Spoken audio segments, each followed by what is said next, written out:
Vishrambag police ठाण्याकडील missing एक व्यक्ती नामे रोहित मुकेश म्हैसाळे हा दिनांक 26 तारखेला मिसिंग झालेला होता। सदरबाबत पोलीस ठाण्याकडे तपास चालू होता। त्या कालपासून आमची टीम दोन बालकांकडे तपास करत होती। त्या दोन बालकांनी सदर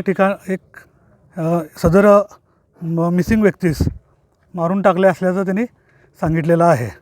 सदर मारून टाकलेलं ठिकाण हे विठ्ठलनगर येथील मार्टिन शाळेच्या पाठीमागील बाजूस असल्याचं त्यांनी दाखवलेलं आहे। सदर ठिकाणी आम्ही आल्यानंतर तिथं रेस्क्यू टीम बोलवली।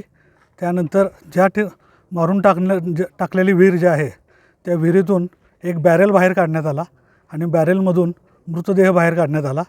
तर त्या मृतदेहाची ओळख त्याचे मामा रोहित म्हैसाळेचे मामा यांनी तो मृतदेह ओळखलेला आहे। त्याबाबत विश्रामबाग पोलीस ठाण्यामध्ये खुनाचा गुन्हा दाखल करण्याची प्रक्रिया चालू असून अधिक तपास करीत आहोत। थँक्यू।